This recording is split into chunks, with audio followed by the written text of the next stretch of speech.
Okay, the only maintenance you need to do after every day's use, especially with big blowers like this, they work in dust the whole day. So please make sure that you clean out your air filter system on a daily basis. The two knobs that you just unscrew at the back. You'll see the lid comes off quite easily.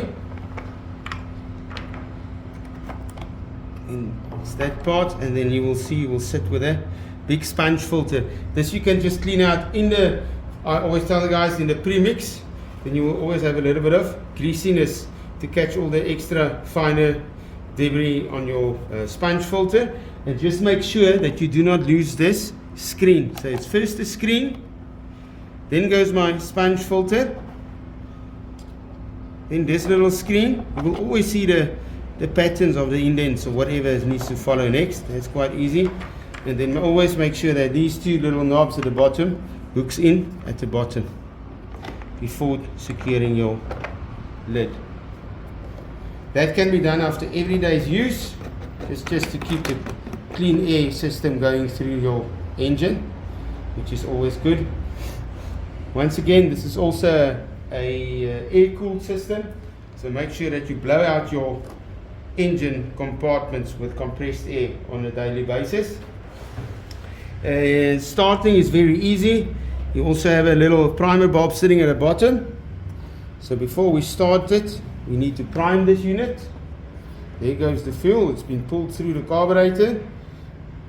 You'll see this is my choke. It says to the bottom close. So that's for cold starting. Once it fires, I'll open the choke. I'll try to start it again and it will fire. Otherwise it fires and it runs. You just open the choke. My recoil mechanism as well.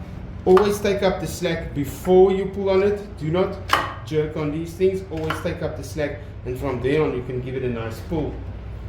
The hand mechanism, your throttle mechanism,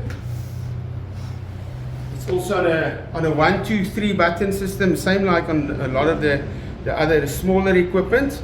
So this mechanism works in the palm of your hand, so you can't just pull this lever, you will break this throttle assembly. So it works in the palm of my hand, and there I will squeeze it. So that's my RPMs, my revolutions on my machine. So if you want to start it, always need to give it a little bit of RPMs. So there's a lock mechanism in here, so it will work like this. Let's call this 1, this is 2, this is 3. So I will press down on 1, 2, 3. I leave 1 and 2. So now my throttle is being kept down. It's like a throttle control. 1, 2, 3. I leave 1 and 2, and then only I leave number 3. On-off switch is sitting there. The little stripe is always on. The little circle is always off. So just make sure it's switched on. So my 1, 2, 3 button has been done. It's been switched on. I will choke.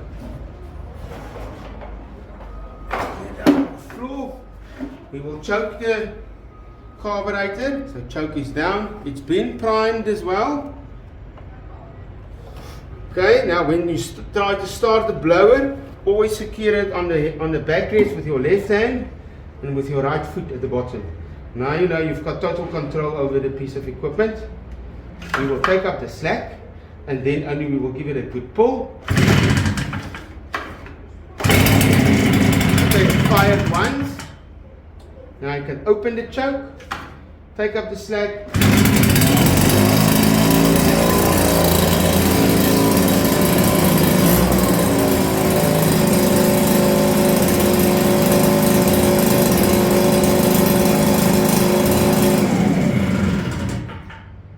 Always make sure when you're operating the backpack blower that your blower is knitted nice and secure next to your backside. We don't want equipment to hang and slouch. It will tire the operator, so nice and snug against your backside. This is your fuel reservoir is sitting on the backside. Always make sure, remember, this takes a fuel and a 2-stroke mix. So the mix ratio for our Husky equipment is 25:1, which will be 5 liters of fuel plus 200 milliliters of Husky 2-stroke oil.